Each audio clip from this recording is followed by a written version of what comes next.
오늘의 말씀은 이사야서입니다. 이사야서 57장 15절로 19절까지 말씀입니다. 이사야서 57장 15절로 19절까지입니다. 아다음에 이사야, 15절입니다. 지존 무상하며 영원히 거하며 거룩하다 이름하는 자가 이같이 말씀하시되 내가 높고 거룩한 곳에 거하며 또한 통회하고 마음이 겸손한 자와 함께 거하나니 이는 겸손한 자의 영을 소성케 하며 통회하는 자의 마음을 소성케 하려 함이라. 내가 영원히는 다투지 아니하며 내가 장구히는 노하지 아니할 것은 나의 지은 그 영과 혼이 내 앞에서 곤비할까 함이니라. 그의 탐심의 죄악을 인하여 내가 노하여 그를 쳤으며 또 내 얼굴을 가리우고 노하였으나 그가 오히려 패역하여 자기 마음의 길로 행하도다. 내가 그 길을 보았은즉 그를 고쳐줄 것이라. 그를 인도하며 그와 그의 슬퍼하는 자에게 위로를 다시 얻게 하리라. 입술에 열매를 짓는 나 여호와가 말하노라.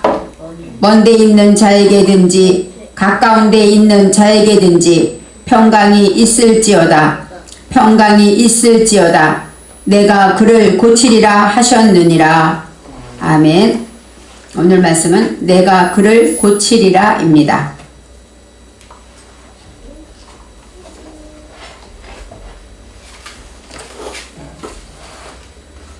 우리는 금요일이면 교회 나가서 기도를 합니다. 특별히 금요일이면 예전에는 철야 기도를 했어요. 철야 기도를 해서 밤새 기도를 했어. 나라와 민족을 위해서 기도하고 교회를 위해서 기도하고 제목을 놓고 기도하는 시간을 가졌습니다. 청년 때는 통행금지가 있어서 철야 기도를 가면 통행금지 시간이 풀릴 때까지 교회에서 나오지를 못해요. 그러니까 밤새 기도를 하게 되는 것이죠. 밤새 기도를 하고 또 금요일이면은 어떤 마음으로 합니까? 예수님이 나를 위해 십자가에 돌아가신 날이지. 나를 위해 십자가를 지신 그날이지. 그런 마음으로 금요일이면 예수님 십자가를 생각하며 밤새 울며 기도했던 생각이 납니다. 세월이 지나면서 어때요?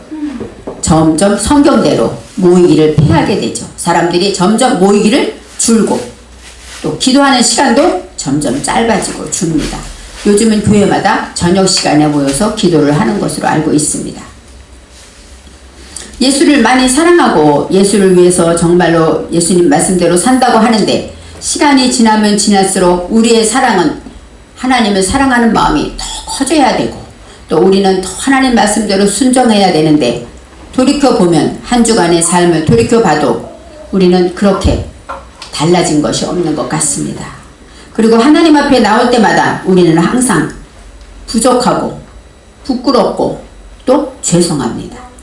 예수님은 나를 위해 십자가 지기까지 사랑하고 죽으셨는데 나는 주를 위해서 포기하지 않고 시간도 온전히 드리지 못하고 또 예배 시간에도 정신 못 차리고 우리는 정말 하나님 앞에 나올 때마다 너무너무 부족한 것 뿐입니다. 그래서 하나님 앞에 하나님의 사랑은 살면 살수록 더 커지고 깊어지는데 나의 믿음은 더 연약한 것 같아서 더 부끄럽고 하나님께 회개하며 기도하게 됩니다. 오늘은 성령 강림 주일입니다. 성령께서 예수님이 하늘로 승천하신 다음에 예수님의 이름으로 이 땅에 우리에게 보내신 성령, 그분은 어떤 분입니까? 우리 안에 계시는 분입니다. 그래서 우리가 통회하고 안타까워하는 마음을 누가 주십니까? 성령께서 주시는 거예요. 아, 내가 이렇게 잘못 살았구나 깨닫게 하시는 분은 성령님이십니다.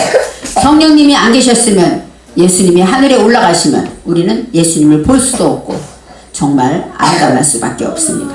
요한복음 14장 26절에 보혜사 곧 아버지께서 내 이름으로 보내실 성령 그가 너희에게 모든 것을 가르치고 내가 너희에게 말한 모든 것을 생각나게 하시리라. 예수님께 들은 말씀이 그때는 좋았는데 생각나지 않습니다. 그렇지만 성령께서 우리 안에서 생각나게 하시는 것입니다. 우리는 지난주에 들은 말씀 잊어버립니다. 그런데 어느 순간 문제를 만났을 때 성령께서 내 안에서 그 말씀을 생각나게 하시죠. 그래서 우리를 가르쳐 주신다고 말하고 있습니다. 저와 여러분이 이 시간에 말씀을 듣고 있습니다. 말씀을 듣는 이 시간에도 성령께서 우리 안에서 마음 문을 열게 하시고 들을 길을 주시고 듣게 하신다는 것입니다. 이것이 바로 성령께서 하시는 일입니다. 성령님은 말씀을 통해서 하나님을 알게 하십니다. 그리고 또 깨달은 말씀대로 지킬 힘도 하나님이 주신다는 것이에요. 그리고 우리가 슬퍼하면 성령께서 위로하여 주십니다. 우리의 눈물을 닦아주십니다. 또 하나님께 나오는 길을 인도해 주십니다. 그리고 영원한 천국까지 우리를 떠나지 않고, 얼마나 놀랍습니까? 성령께서 우리 안에 오시면 영원히 떠나지 않는다는 거예요. 떠나지 않고 우리와 함께 하신다고 성경은 말씀하고 있습니다. 오늘 15절에 지존무상하며 영원히 거하며 거룩하다 이름하는 자 누굽니까? 여호와 하나님을 가리키죠. 근데 하나님께서는 당신을 뭐라고 말합니까? 지존무상하다. 지존무상이란 뜻은 누구와도 비교될 수 없는 지극히 존귀한 존재다, 이런 뜻입니다. 어느 누구와 세상 무엇과도 비교할 수 없는 분이다. 지존무상하다, 원어로 말하면 높고 존귀하시다, 이렇게 설명하고 있습니다. 영원히 거하시며, 영원히 거하는 건 뭐예요? 우리 안에 영원히 거하고 온 세상에 영원히 거하신다는 거예요. 영원히 떠나지 않으신다는 것이죠. 그리고 거룩하다 이름하는 자가, 하나님은 어떤 분입니까? 거룩하신 분이죠. 거룩하다는 카도시인데 그것은 뭐예요? 모든 것에 하나님을 우선할 때 그것이 거룩한 것입니다. 그리고 또 순종할 때 하나님의 말씀에 순종하는 자, 그런 자가 거룩한 자라고 말할 수가 있고, 또 내 속에 있는 거짓을 버린 자가 바로 거룩한 자라고 말하고 있습니다.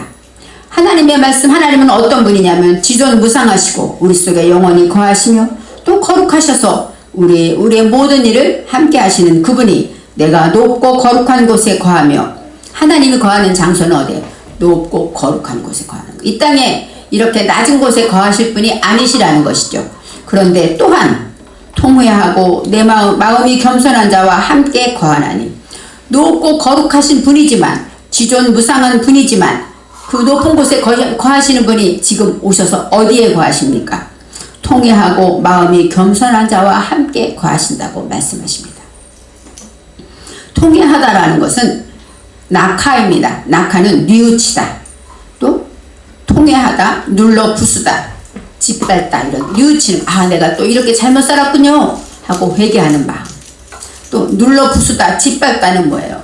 하나님의 말씀대로 제가 말한 것처럼 열심히 하나님의 말씀을 지키고 살려고 노력했는데 하나님께 보니까 우리의 모습은 너무나도 부끄럽고 눌러 부셔진 것 같고 짓밟힌 것 같은 고통 속에서 하나님께 기도하는 자, 그것이 바로 통회하다라는 뜻이 있어요.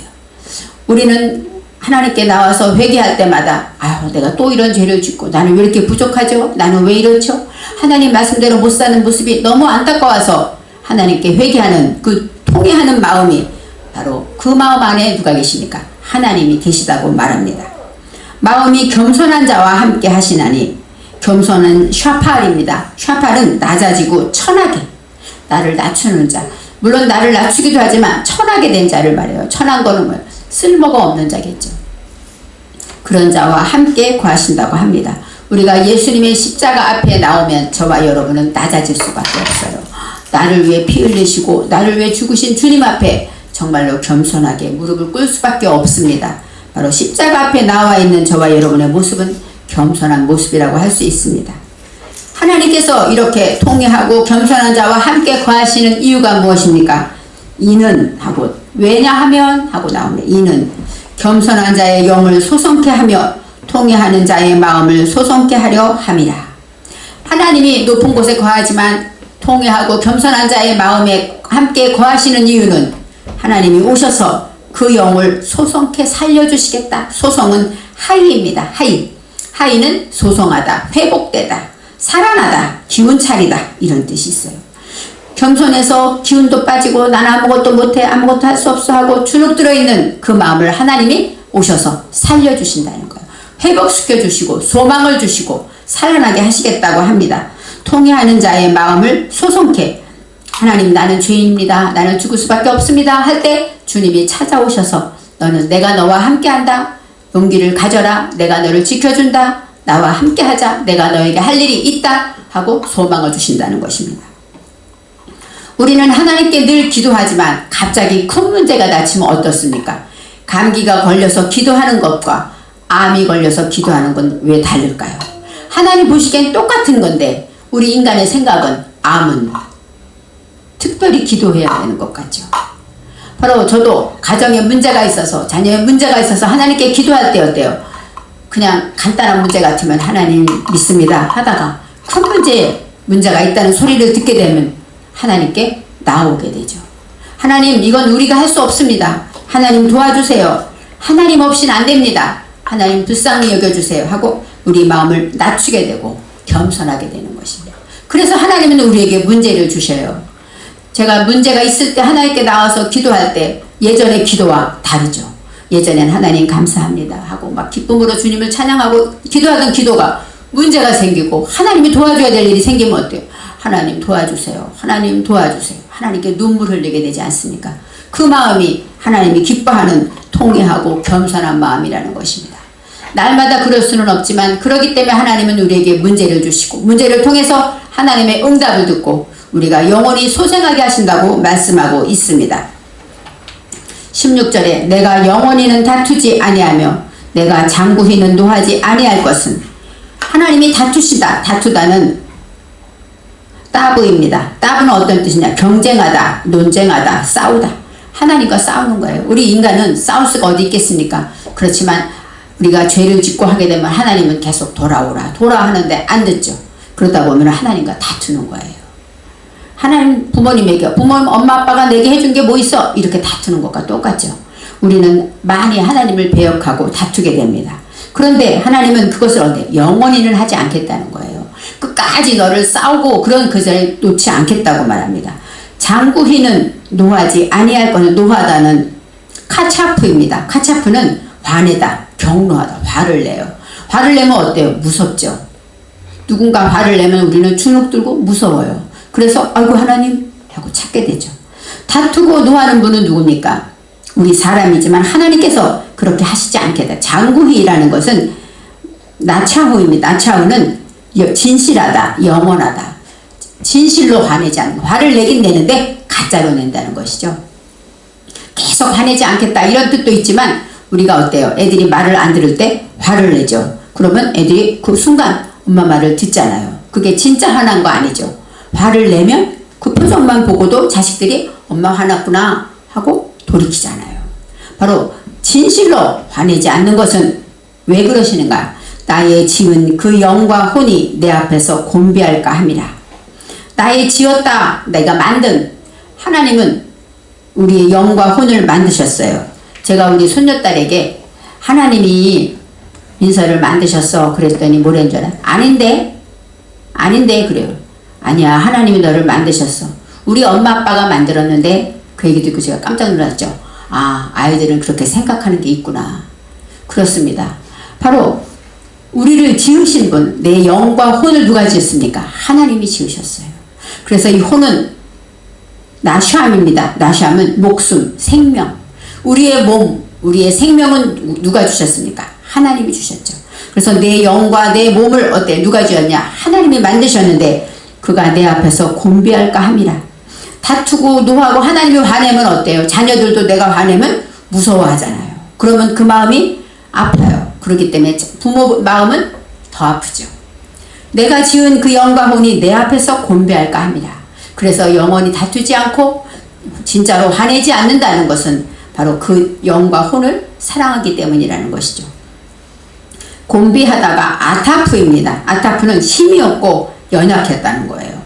이제 주눅 들고 부모님이 화내면 자녀가 무서워하는 것처럼 주눅 들고 그렇게 될까봐 하나님은 그렇게 화를 내지 않는다고 말씀하시는 거죠.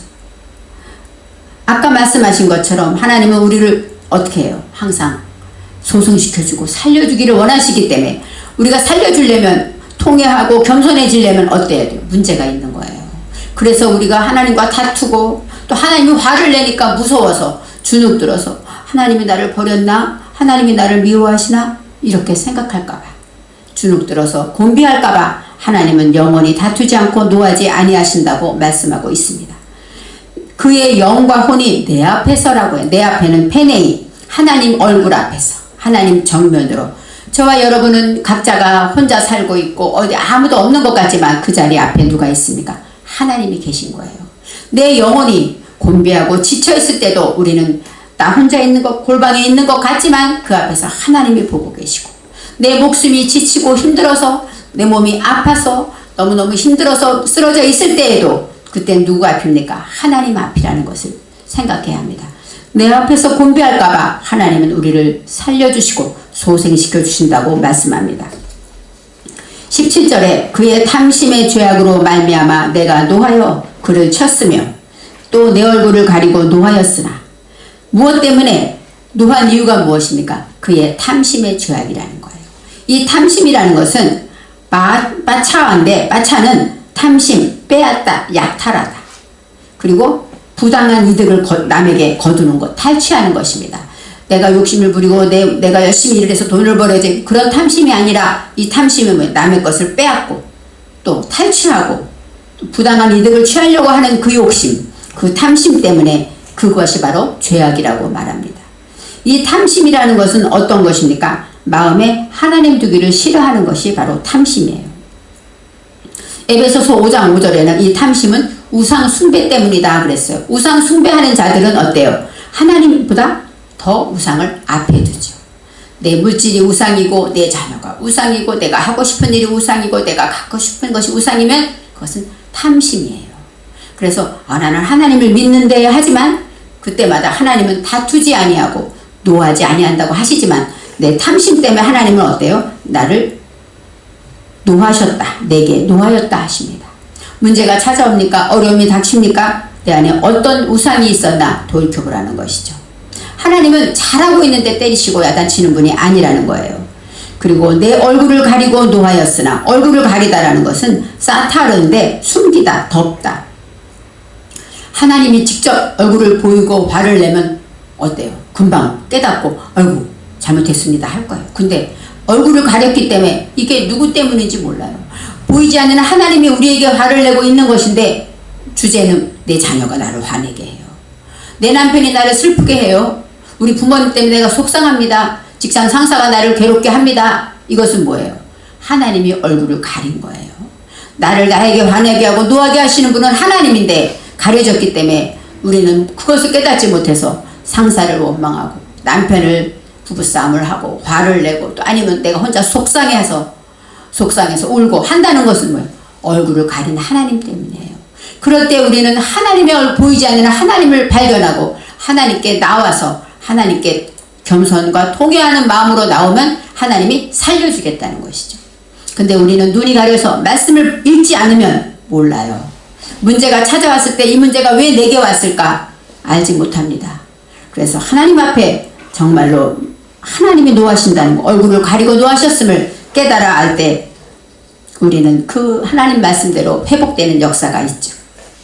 그런데 오늘 말씀에는 하나님이 노하고 우리의 죄악 때문에 우상 숭배 때문에 화를 내고 했지만 그가 아직도 패역하다, 그렇게 가르치고 야단치고 화를 내고 다퉜는데도 깨닫지 못한 거죠. 그리고 아직도 패역하여, 이것은 쇼바브입니다. 쇼바브는 외면하다, 반역하다. 하나님을 외면해요. 하나님이 이리 와라 해도 고개를 돌리고 외면합니다. 외면하고 자기 마음의 길로 걸어가는도다. 자기 마음속에 내가 원하는 대로, 하고 싶은 대로, 하나님은 이럴 거야, 하나님도 이해해 주실 거야 하고 말씀을 떠나서 내 생각대로, 내가 복음이죠. 내가 만나는 하나님처럼 걸어간다고 합니다. 우리는 이런 일을 많이 합니다.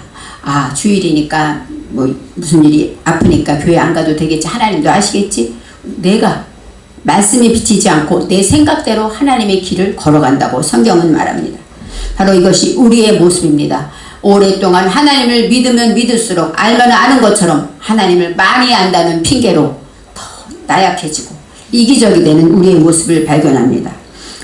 하나님보다 하나님 잠깐 참으세요, 내가 먼저 할게요 하고 하면서도 우리는 하나님을 믿노라 하고 말하죠. 또 하나님이 응답하셨는데도 조급해요. 하나님이 주신다고 했는데도 말씀을 믿으면 아멘 했는데 두려워지고 의심이 생기고 언제 주실까 걱정하게 되는 것, 이것은 바로 죄악입니다. 우리는 죄를 안 짓는 것 같지만 예수를 믿으면 남을 미워하고 그런 일은 없잖아요. 그렇지만 걱정하는 것, 두려워하는 것, 의심하는 것, 이것은 바로 하나님 앞에 큰 죄악입니다.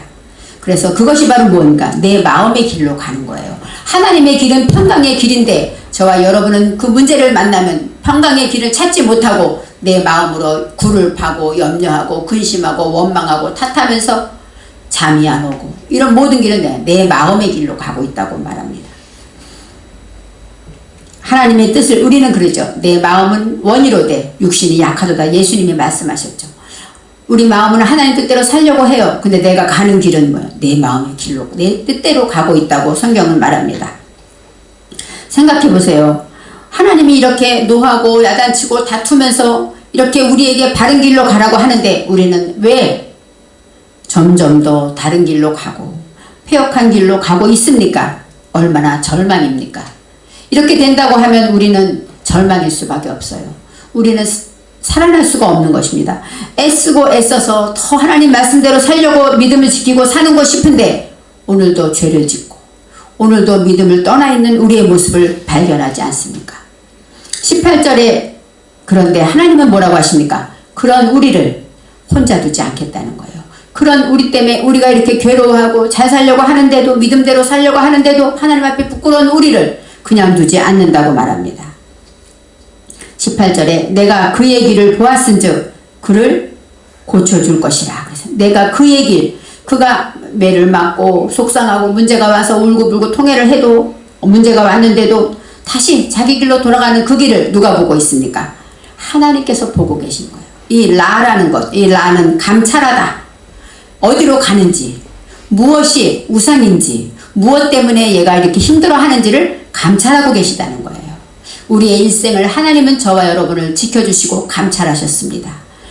어린 시절에 어떻게 살았고 청년에 어떻고 어떻게 결혼을 해서 자녀를 낳고 어떻게 믿음의 길을 걸어갔는가, 하나님은 우리의 길을 감찰하고 계십니다. 그러면서 말씀하십니다. 그를 고쳐줄 것이라. 고쳐주다가 라파입니다. 라파는 고치다, 치료하다, 회복시키다, 용서하다, 이런 뜻이 있어요. 우리가 가다마다 자꾸 넘어지는 게 있죠. 어떤 사람은 물질에, 어떤 사람은 건강에, 어떤 사람은 자녀에, 이렇게 하나님 뜻대로 살다가 그 문제만 오면 꼬꾸라지고 그 문제만 오면 낙심하는 문제가 있습니다. 그것을 하나님이 발견했기 때문에 그것을 고쳐주겠다는 거예요. 그래서 나를 방해하고 하나님께 가는 길을 방해하는 장애물들을 하나님이 치워주시겠다고 말씀하시고 있습니다. 그러니 얼마나 감사합니까? 우리가 낙심할 수밖에 없었는데 하나님이 이제 그것을 치료해 주겠다고 말씀하십니다. 진정한 치료는 뭐예요? 용서해 주시는 것이겠죠. 또 영혼을 새롭게 살려주시는 것일 것입니다. 그를 인도하여 그와 그를 슬퍼하는 자들에게 위로를 다시 얻게 하리라. 그를 인도하다, 인도가 나하입니다. 나하는 이끌어주다, 되돌리다. 그가 갔던 길이 잘못 간 길이면 그를 되돌려서 또 내 손을 잡고 인도해서, 그를 인도해서 어디로 갑니까? 슬퍼하는 자들에게. 그를 슬퍼하는 자, 어떤 문제가 가정에 생기면 그것 때문에 온 사람들이, 성도가 큰 문제가 생기면 온 성도들이 어때? 교회에서 기도하고 그것 때문에 슬퍼합니다. 또 내 자녀가 가정에 문제가 생기면 온 식구들이 걱정하고 근심하죠.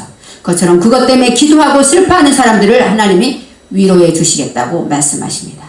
저도 이런 문제가 있을 때 하나님께 기도했더니 하나님이 고쳐주리라, 하나님이 위로해 주시고 응답해 주셨습니다. 하나님은 언제나 저와 여러분 안에 계셔서 이렇게 응답하시고 치료해 주신다고 말씀하고 있습니다. 우리는 문제를 당해도 패역하고 내 길로 가지만 하나님은 우리를 혼자 두지 아니하시고 우리를 생각나게 하시고 그 걸음을 인도하셔서 우리의 모든 것들을 회복시켜 주시고 위로해 주시겠다고 말씀하고 있습니다. 19절에 입술의 열매를 창조하는 자, 여기서는 짓는 자라고 나와 있습니다. 원어에는 빠라기 때문에 창조하는 자가 맞죠. 입술의 열매를 창조하는 자 여호와가 말하노라. 먼 데 있는 자에게든지 가까운 데 있는 자에게든지 평강이 있을지어다, 평강이 있을지어다, 내가 그를 고치리라 말씀하십니다. 입술의 열매, 입술은 샤파트, 입술은 뭐예요? 말하는 것이죠. 우리가 말하는 대로 열매를 창조하신다고 그랬어요. 그래서 우리가 하나님 앞에 이렇게 말씀을 듣고 슬퍼하고 괴로워하면 그 열매를 창조하죠. 그렇기 때문에 하나님의 말씀을 믿고 우리가 입술에 어떤 열매를 맺어야 하는가? 여기서 입술이라는 것은 방언이고 언어, 또 입술은 뭐예요? 기도도 되겠죠. 우리가 하나님께 간절히 기도하는 것, 그것이 바로 입술의 열매가 되는 거예요. 응답이 되겠죠. 여기서 열매라는 것은 나브라는 단어가 있는데 이것은 열매를 맺다, 과일의 열매 이런 뜻인데 이것이 2번 나옵니다. 그 2번이라는 건 반복해서 확정하는 것이죠. 입술에 열매를 맺게 하시겠다는 거예요. 우리가 기도한 대로 이루어 주신다는 것입니다. 여러분들이 얼마나 많은 기도를 했습니까? 나는 다 잊어버려요. 그렇지만 그것을 의심치 않고 믿고 바라는 것이 있다면 그것은 당연히 하나님이 이루어 주시고 열매를 맺게 하신다고 말씀하십니다. 또 입술의 열매를 창조하는 자 빠라 만드시고 하나님께서 그 열매를 하기 위해서 우리의 길을 인도하시고 환난도 주시고 풍파도 주시면서 그 입술의 열매를 맺게 하신다는 거죠. 그래서 예전에 세계를 구원하게 해주세요 이렇게 기도하고 진짜 얼마나 입술에 큰 기도를 합니까? 하나님 큰 그릇이 되게 해주세요. 그렇게 기도하면 큰 그릇이 되려면 어떻게 해야 돼요?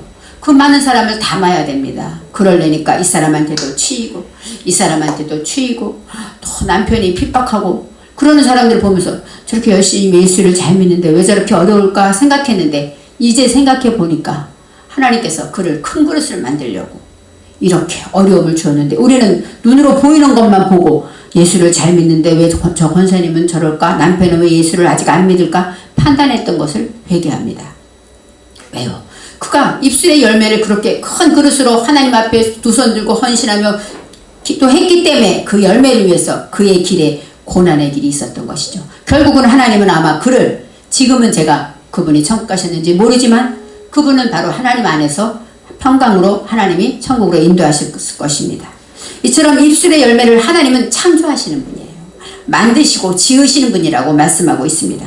그런데 말합니다. 먼 데 있는 자에게든지 가까운 데 있는 자에게 우리는 하나님께 가까이 있어야만 우리는 이렇게 생각하죠. 그렇지만 하나님의 사랑은 영원하시죠.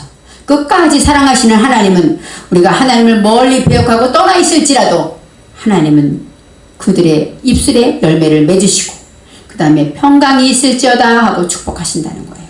이 평강은 샬롬입니다. 샬롬은 완전하다, 안전하다, 또 평화롭다 그런 뜻이 있어요. 샬롬이라는 것은 완전하고 안전한 것을 말하죠. 하나님 안에서 평안하기를 원합니다. 또 샬롬은 우상이 없는 상태. 내 안에 우상이 없어지고 하나님만이 내 안에 있을 때 내가 주는 평안, 바로 참된 샬롬을 누리게 되는 것이죠. 이 샬롬도 2번 나와요. 샬롬, 샬롬. 하나님은 평안 주시기를 원하고 진심으로 평안 주실 것이다 확정하고 반복하여 말씀하고 있습니다. 내가 그를 고치리라. 이 라파 한 단어입니다. 바로 라파, 내가 그를 이렇게 멀리 있는 자, 배반하고 배역하고 이런 자일지라도 하나님은 그를 고쳐주신다고 말씀하십니다. 기도에 응답하고 말씀을 하나님이 주셔서 말씀을 통해서 이제 이루어 주시고 그 말씀대로 역사하시는 하나님입니다. 하나님은 누구에게나 평강 주시기를 원하십니다. 그리고 평강은 아까 말했듯이 우상이 없는 상태예요. 누구나 평안하길 바라지만 왜 마음이 두렵고 불안합니까? 뭔가 욕심이 있을 때 내 마음에 평안이 없어요. 잠이 안 옵니까? 걱정이 됩니까? 생각이 많습니까? 내 안에 욕심이 있기 때문이에요. 욕심은 우상 숭배라고, 탐심은 우상 숭배라고 말했습니다. 하나님보다 더 앞에 있는 것이 우상 숭배죠. 그러니까 어느 것이 내게 우상인가 돌이켜볼 때, 그럴 때마다 하나님은 우리가 우상을 멀리하고 평강 주시기를 원합니다. 그러기 때문에 노하기도 하시고 또 아프게 다투기도 하지만 하나님은 진정 원하시는 것은 우리가 살아나고 회복되고 구원되기를 진정으로 원한다고 말합니다. 그래서 하나님께서 내가 그를 누가 고쳐줍니까? 하나님이 고쳐주죠. 문제가 있을 때 많은 문제가 있지만 특별히 마음의 문제는 특히 또 하나님께 기도할 수밖에 없어요. 갑자기 누가 화를 내거나 누가 나를 억울하게 하거나 가서 따져보고 싶을 때 그때 우리는 뭐 해야 돼? 기도해야 됩니다. 하나님 그 마음을 만져주시고 하나님 아시죠? 하나님이 알게 해주세요. 깨닫게 해주세요. 마음을 움직여주세요. 그 기도는 누가 합니까? 마음을 고쳐주시는 하나님께 우리가 해야 하는 것이죠. 우리가 어려움을 당하고 정말로 하나님 앞에 부끄럽고 괴롭고 죄송하고 이런 마음이 있지만 그 마음을 만져주시고 나를 고쳐주시고 치료하실 분은 저와 여러분을 회복시키는 분은 여호와 하나님이십니다. 그래서 요한복음 27절에 평안을 너희에게 끼치노니 곧 나의 평안을 너희에게 주노라. 내가 너희에게 주는 것은 세상에 주는 것 같지 아니하니라. 너희는 마음에 근심도 말고 두려워하지도 말라. 내가 너를 고치리라고 저와 여러분에게 지금 말씀하고 계십니다. 기도하겠습니다. 하나님, 우리는 늘 부족하고 늘 부끄럽고 죄악뿐임을 고백할 때마다 하나님께서는 내가 너를 고치리라 하고 약속해 주셨습니다. 이 시간도 우리를 고쳐주심을 감사드립니다. 우리를 위로해 주심을 감사드립니다. 하나님, 살아계신 성령님 우리와 함께 하셔서 우리를 회복시켜 주시고 주님과 동행하게 하여 주옵소서. 감사드리며 예수님의 이름으로 기도합니다. 아멘.